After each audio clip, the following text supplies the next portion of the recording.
Hello, everyone. Welcome back to the Mike Armstrong Podcast show.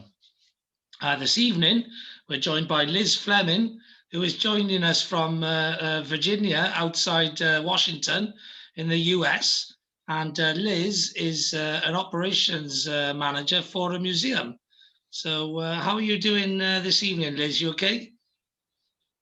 So far, so good. It's been a crazy week as we are preparing for a major event as far as Virginia is concerned, which is Garden Week in Virginia. So we have a lot of moving parts to get together as we are the site on next Tuesday.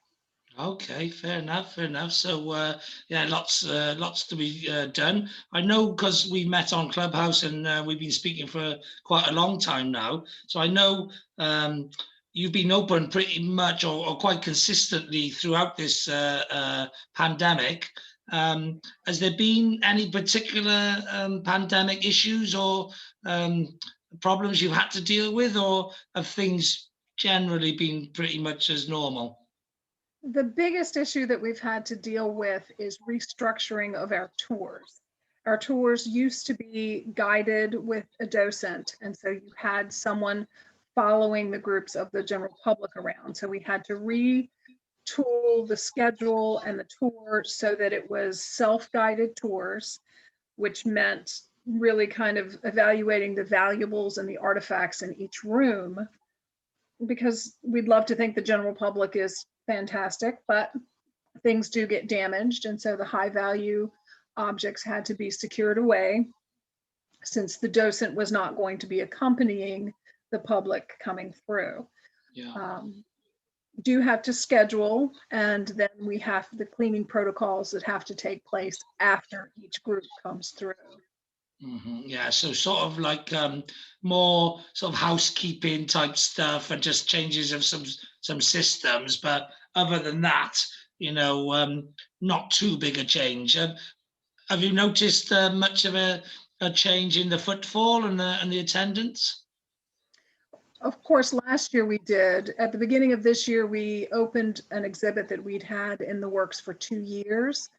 And we have noticed that we are having more of an interest now that we have an actual exhibition that is installed and ready to go. We still have to have people schedule and do the cleanings between, but we are seeing an upturn in the people calling to schedule the events.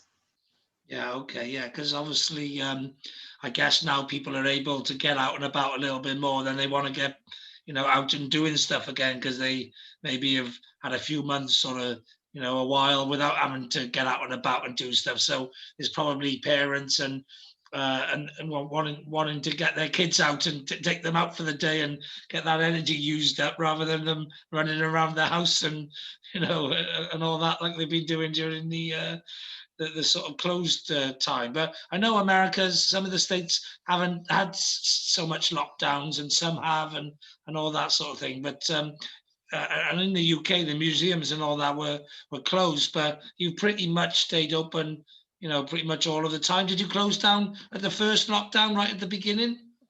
We did. We closed and changed everybody's work schedule. We're a small staff to begin with, but we changed everyone's work schedule. So only one or two people were on site at any given time.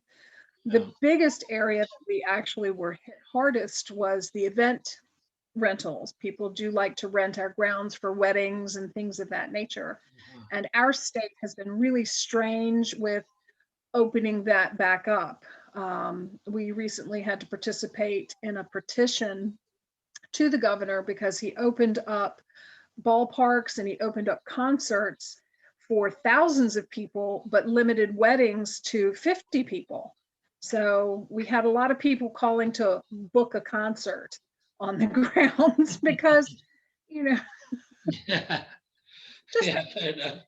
we had a lot of romantic concerts Yeah, that inquired. oh, we'll just get married at the beginning of the concert and then we can party. So he recently did change under, I think, pressure from the wedding industry and the hospitality industry, which is much larger in Virginia than the sports teams are, for example. So that has been nice. And we're starting, that season ramps up next weekend for us and goes through June before it gets too hot to be outside. Yeah, okay, fair enough, fair enough. To only live in a part of the world where it's too hot to get married. In the UK, they pray just to have a bit of sunshine and not a rainy wedding day. And it's usually everyone tries to get married in July or August, which are the chances of having a dry day. But yeah, it's the opposite decision really. They're trying to get outside when yours are going inside. They're trying to get outside. But tell us a little bit about your background, how you ended up working in a museum, how you ended up becoming operations manager, all that sort of stuff. Tell us a little bit about your story and your background. Well, my background actually was in real estate. I was in real estate for a number of years in the commercial properties and management realm as far as that goes. I was not in the selling of residential homes. I was more in the commercial spaces. Yeah. And that transitioned into, I found that I liked the legal aspects of property management much better than I did the actual property management side. But that gave me a wide range of skill sets and knowledge as far as mechanical systems went. So I went briefly into the legal side of things and worked for a law firm and got my paralegal certificate and went more into managing the law firm than real estate. Then I went off and had kids. And then I was looking for a job that was going to allow me the freedom to take care of my children. And this organization, being a small historic house museum, afforded me that luxury. I have been able to set my schedule based on my children's schedule. Of course, they are now grown and old. They are 27 and 26 this year. No, 28 and 26 this year. So that, the freedom to still come and go as I please and set my schedule based on what the needs of the site are has been very, very rewarding for me.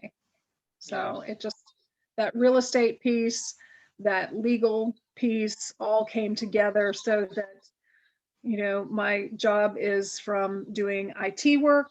And as I told you in the clubhouse today, on Friday night, I helped shovel 4 tons of gravel or decorative gravel for the event on Tuesday. So it's I think that's another reason I enjoyed the job, because it's so varied in what I may do day to day. It's not your standard desk job at all. So. No, and you don't have your standard hobbies either, do you? So I suppose you like a bit of variety and doing stuff a little bit different and stuff. So tell everyone a little bit about your hobbies, and then tell everyone a little bit about your lawnmower story. Which lawnmower story? The one that you ended up taking home with you. The goats. So my big hobby that I came across a number of years ago was beekeeping, and not so much to get honey, but just to maintain a population of bees. And so I've been a beekeeper now for 7 years.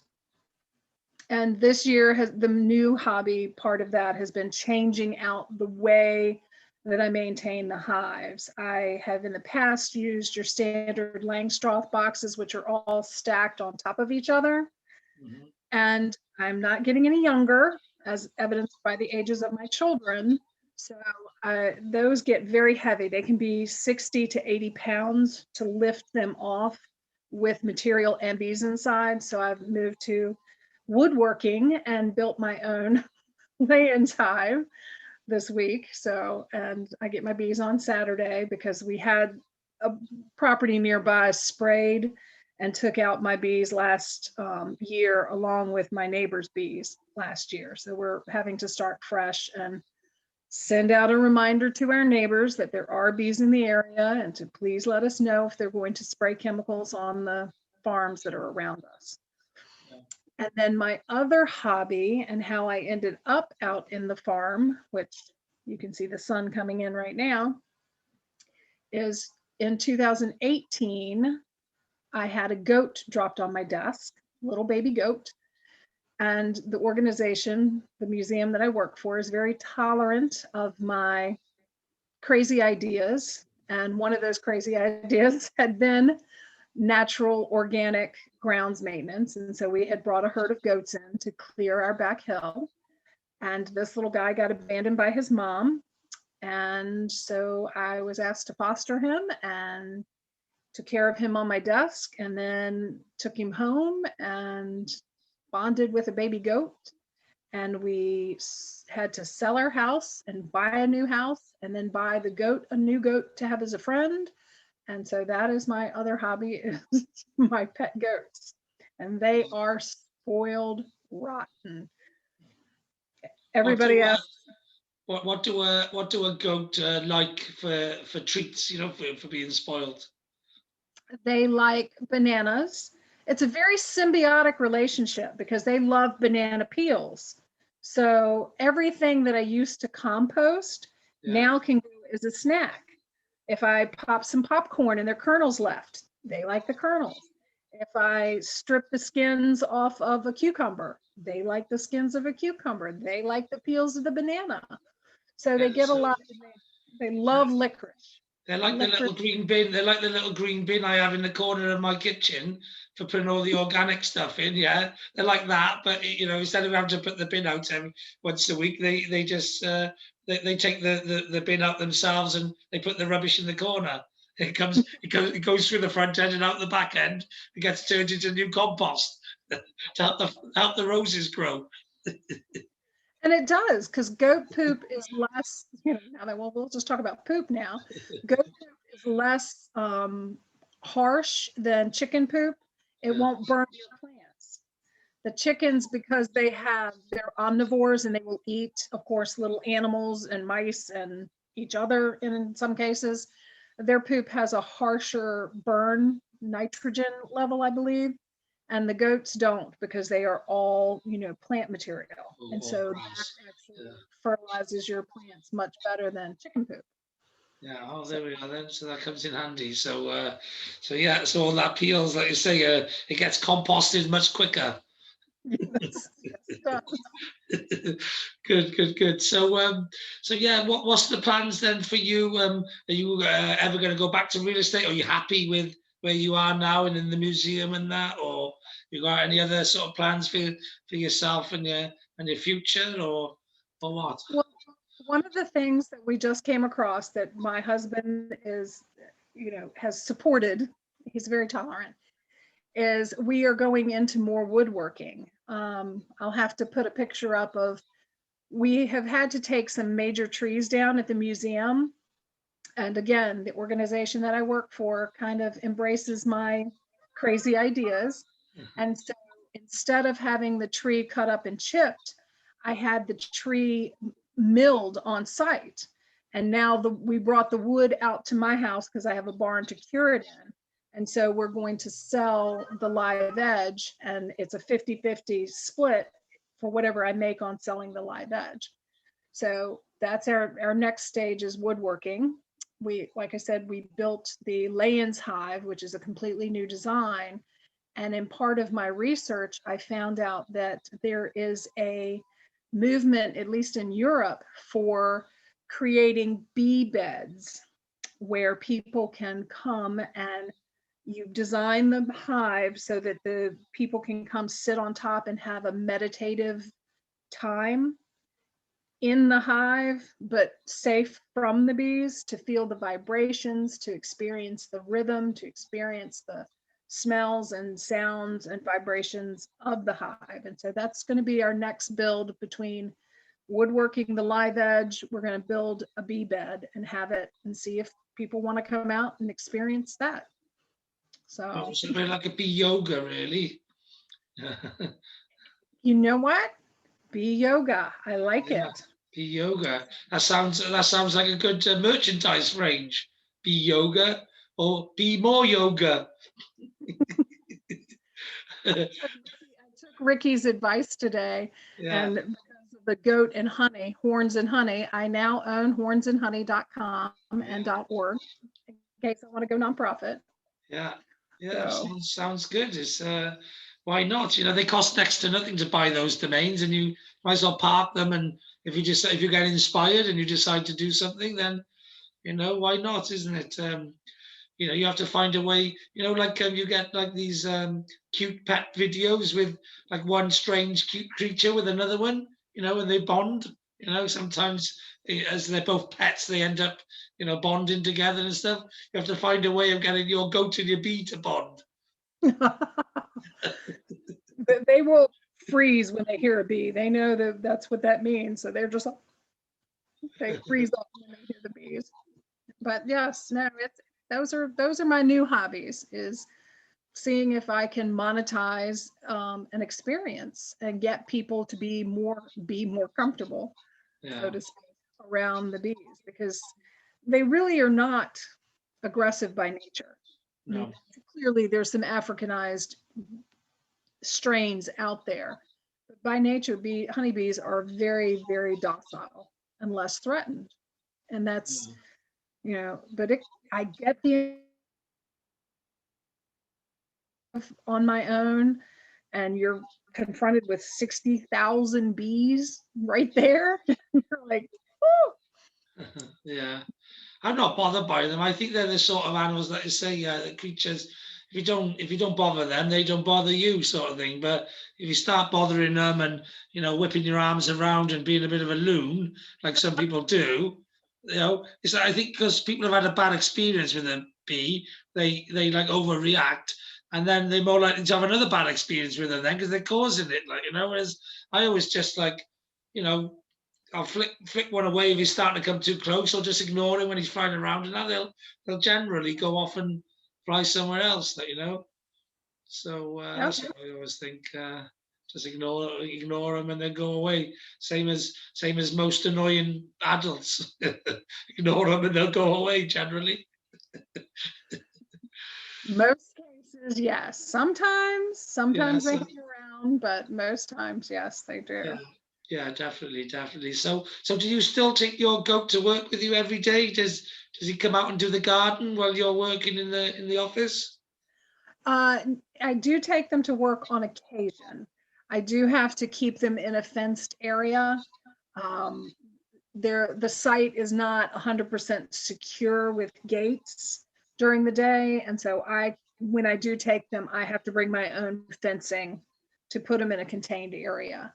The Yeah. only area we put them in now is yearly we cut down the liriope or the liriope, depending on whose pronunciation you like. Is that bothering you, the light coming No, in? no, that's fine. Um, and they cut that down in February, March. And then, we'll take them out, and it's more promotion for the museum. When City first, his name is City. When City first came to us, he became front page news. For whatever reason, I had posted a picture on my Instagram, and somebody who worked at the paper saw it and wanted to come out and take pictures and get a story about this goat on the grounds at Wilton. And so, we do still have people who follow him and like to come out and see him at the museum. And so he pretty much comes out as promotion. Yeah. When the herd comes back this summer, and they're due to come in July and work the big hill, that takes about 70 goats to clear in Yeah. 4 or 5 days. Um, when we have them back out, he will be on property with me for the running of the goats, as we call it. And it becomes a very big event for people to come out and see all these goats come running down the chute and come onto the hill and start grazing. He's there to meet and greet, but he doesn't do any work. No, but so they're He knows yeah. he doesn't have to work for food anymore, so No. he's good. Yeah, fair enough. And yeah, so the goats themselves have become an attraction then, as part of the exhibits, if you like. People they have their own crowd, and they draw in, and do people like to watch them at work mowing the lawn? They do. Yeah. They do. And it gives me the opportunity and the platform to talk about organic lawn care. that you don't need to spend the resources and waste the resources via water that people like to do on their lawns. It's crazy the amount of money people spend trying to maintain a lawn that belongs over on your side of the pond. But it's a colonial revival attempt to mimic what the estates looked like in England for the people that came over and settled America. Yeah. And that's, people want these lush green lawns that are not meant to be somewhere that has the heat and the humidity and lack of rain. So it's amazing how much water we waste and don't need to. There are neighboring. I've seen the Vegas. I've been to Vegas. I've seen the water that they throw around in Vegas. Keeping everything looking green there and stuff. And it's all a throwback to the people that settled America who wanted to emulate the English aristocracy, as opposed to embracing what was here and cultivating what was here that will survive naturally in its environment. Yeah. So I will say it gives us an opportunity to have those discussions with people. And I'm not going to change everybody's mind. I'm not. People are still going to want to buy into the now because it's always on TV. The green lawn is the epitome of something, but it doesn't need to be that. Of luxury or something, it is a bit strange, isn't it? Why having a green lawn is like, but it seems to be all big mansions and stuff always have a lush green lawn and the water sprinkler. If it's like places like Dubai or places where it's hot and dry, they got the water sprinklers on constantly, keeping it green and lush. So I suppose it is a status symbol, the green grass. Shows you got wealth because you can afford to pay the water bill or the water rates. So, and it is, but what a horrible resource to use as a status symbol. Yeah. It's just it's my personal soapbox. You could look at, I could turn it around and I could show you that out here, it's whatever grows. I'm not going to cultivate a lawn. I'm not going to do it at my house, and I'm not going to do it where I work. I mean, there are seeds that will grow and be a shade of green. They're never going to be the dark, lush greens that people are aiming for, but it still looks nice. And it's okay to have clover in your yard because actually that's good for bees too. Yeah. So it's a natural. They just switched to doing that. The natural meadow type stuff in the planted areas around the cities and stuff, rather than the plants and stuff. The more natural. What do they call it? I can't think. With all the daisies and the stuff. What do they call that? They started doing that in a lot of the roundabouts and the planted areas of the UK now. I think they call it. Was it natural meadow or something? Is it natural meadow or not something? I would think it is. Meadow grasses will take over, and they only get but so tall anyway. It's and they're better for the bees and for the nature and all that, Exactly. And the no chemicals, the chemicals that are required to maintain those really, especially here, those lush green lawns, that's part of why we're killing off our honeybees and our pollinators. It's just not good for them. Everyone's like putting fertilizers and chemicals and everything on everything, on the plants and on the grass and everything. Whereas you just let the natural, whatever grows. It's much more organic, I suppose. It's natural. Organic is natural. It's just what would be if you just stop interfering and let what happen. Let nature take care of it. Yeah. I know. Mother Nature is going to take care of itself just fine, with or without us, and probably better without us interfering. Yeah, definitely. So, is there anything else you do or the museum's doing either later this year or anything that you want to mention? Well, we hope to get back to having concerts. We have a robust lecture series that is available online. It's wiltonhousemuseum.org, not to be confused with the Wilton House that's in the UK. And I have a funny story about that. I did get this tour guide calling to set up this wonderful tour, and I'm passing that information along and getting it to our education department. And then all of a sudden the email comes across and they mention that they were going to be going to London in, I think, 3 days after the tour. Was there anything else around the area that they wanted that we could think that would be great for them? And that's when I realized they thought they had the UK site, the Wilton over in UK, Okay. the old Earl of Pembroke. Are they sister companies or something? Are they owned by the same family or something? No, it No? just was the Randolph family that built the Wilton here. Yeah. So admired the Earl of Pembroke estate over in the UK that they took that name for their estate here. Okay. So. Yeah, that's funny because there's a business in the UK called MA Consultancy. I think it's actually abbreviated for McDonald's Associates Consultancy or something like that. And they're a bigger firm than me, and they do a lot of recruitment. And because I'm good at SEO, I'm higher up on the search engines. And so I get calls all the time for jobs because they type in MA Consultant, come to me. And this is a massive firm, but I'm above them.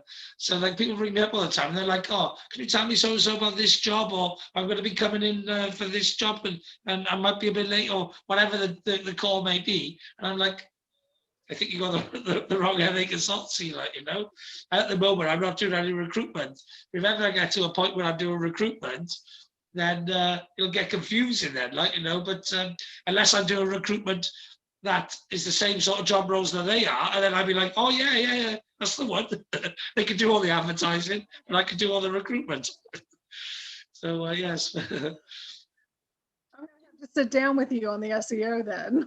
Get us up further on the search engines. Yeah, that's it. A lot of people don't. Like I'm lucky that my name's quite common. It's quite popular. So I've had to work hard at being like the top of LinkedIn and the top of Google and all that sort of thing. And when I say lucky, because I've had to learn those skills. Yeah. And some people, their name is that uncommon that, you know, doesn't matter if they're well ranked or not, they'll just get found because they've got a very uncommon name, which they would think they're lucky because I'm at the top of the search engines. But actually, if they're in marketing like me, they haven't had to learn those skills. So they've de-skilled, if you like. You know, this is what I say, like somebody was saying earlier on in my room, they were lucky because they didn't get affected by the pandemic.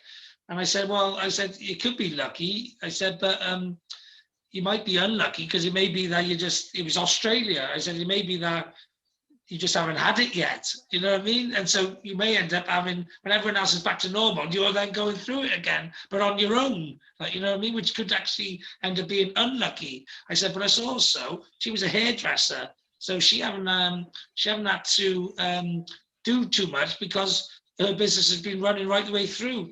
And I said, yeah. And so she said, well, she was lucky. And I said, yeah, but some businesses have had to pivot to online and now they're selling globally instead of just dealing with the local market. So whereas you're saying you were lucky, you didn't have to close, it may mean that you're way behind loads of other people now because they got forced into doing something that actually I think a lot of people are going to see the long-term benefits of doing, which if you haven't been forced to do it, you haven't done it, which means you're going to stay a small local business when all the other sort of businesses of your size and in your industry are now all global, selling, you know, online and products, and you know they've had to diversify, and so it's good sometimes to be under, you know, pressure and to have to work hard and to have to do stuff because it makes you tougher, it makes you stronger, it makes you more adaptable, and it gives you other benefits that sometimes you wouldn't have had otherwise.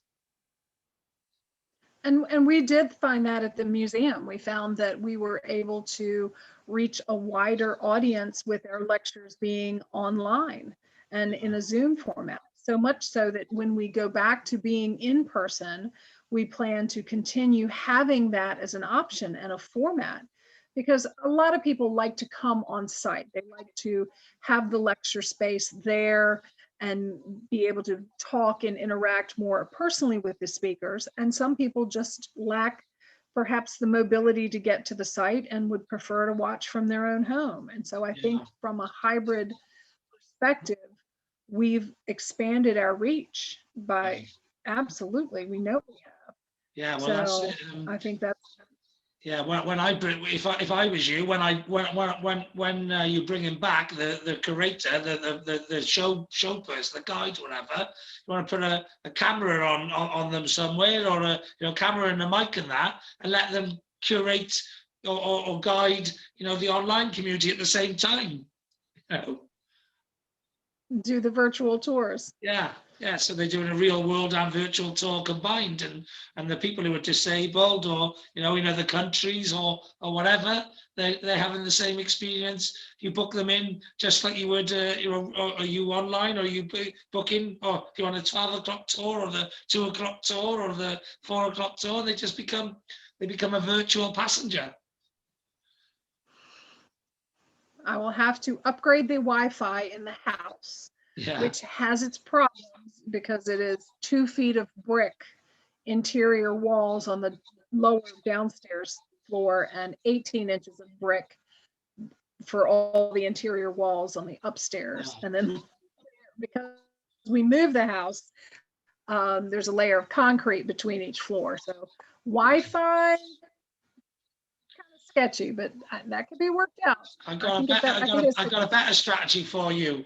You stick a GoPro on the chap and get him to do it once, video it, and then every time someone books on a 12 or a 2 or a 4, just play the video.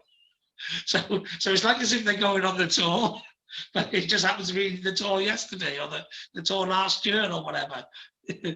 That's another way of doing it, isn't it? I like that idea better. I think that would be more reliable than trying to shoot the signal through the building structure that we have. Yeah, but that's a good idea. That is a good idea. Yeah, that's a great idea. You just record it once, virtual tour, stick it on the website. Booking 12, 2, 4, 6. They book in the time. They come on. They hit the button.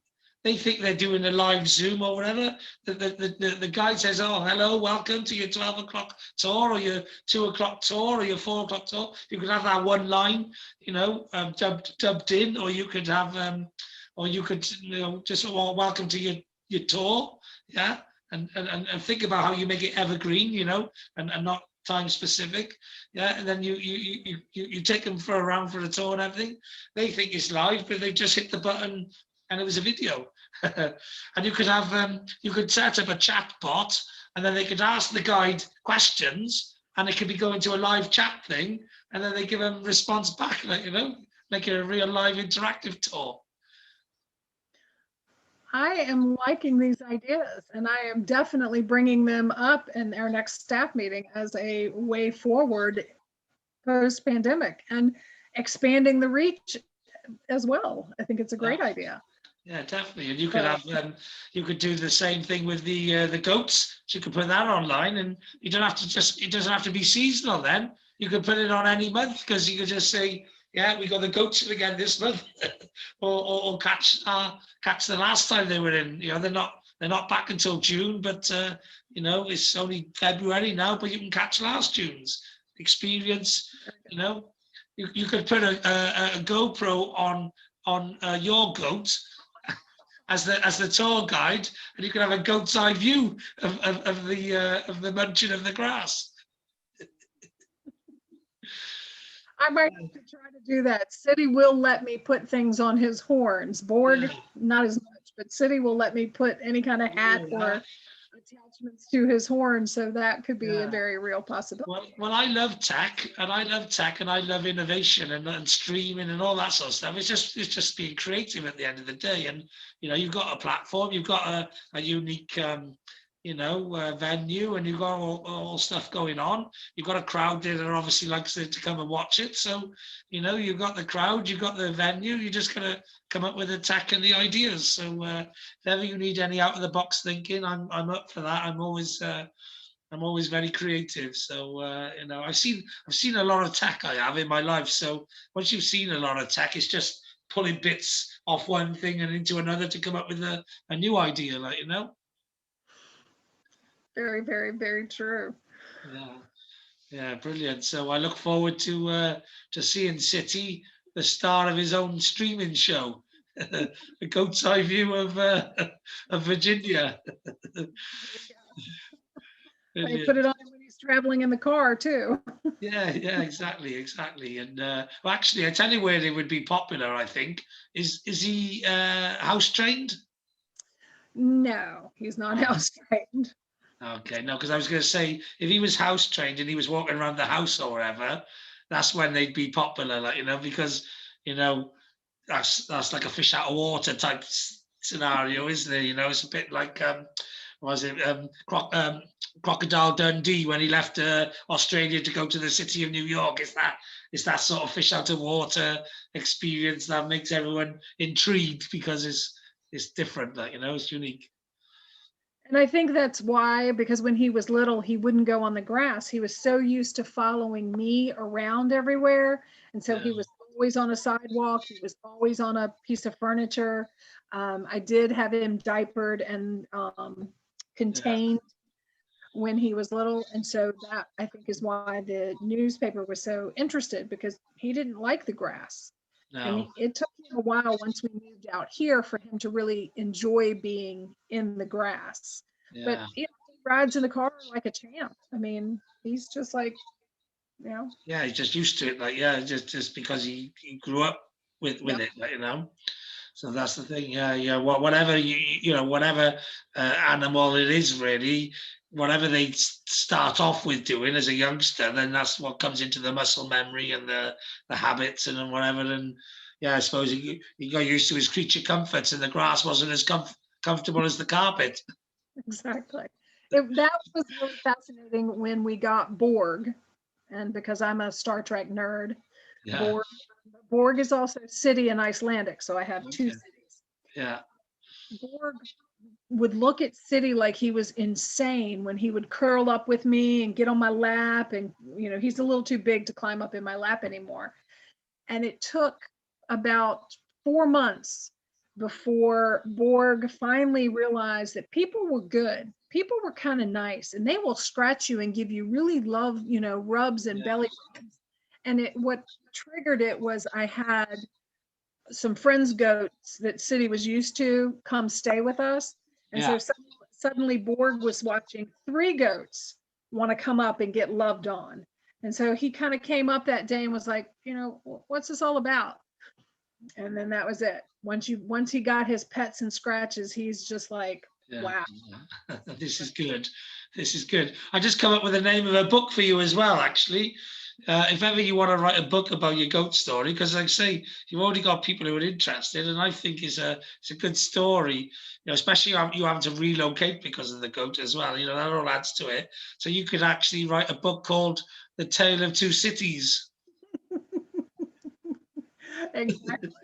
Yeah, that would be a good book, wouldn't it? It We'll would, be like, wait a minute. So, yeah, and then you could tell the story of the the Borg and the city and all that, and also I suppose did you move from one city to another? Or, moved from Henrico County to Goochland County. So yeah, yes, so we sort did. of technically, you could say, oh, it's a tale of two cities for two reasons, but I could, I yeah, could. That would yeah. be close. Be close, yeah. So anyway, it's been fascinating, but we come to an end now. I think if there's anything else you've got to say or want to cover, then fire. If not, it's been great having you on the podcast, and thanks for coming. I look forward to seeing you next time in Clubhouse. Okay. I've got to go handle a lecture for the museum. So again, anybody who ends up watching this podcast, then please visit wiltonhousemuseum.org and check out our programming and join us for a lecture sometime. So Brilliant, brilliant. Okay, then. Well, you have a good rest of the day. you too. Bye. Bye.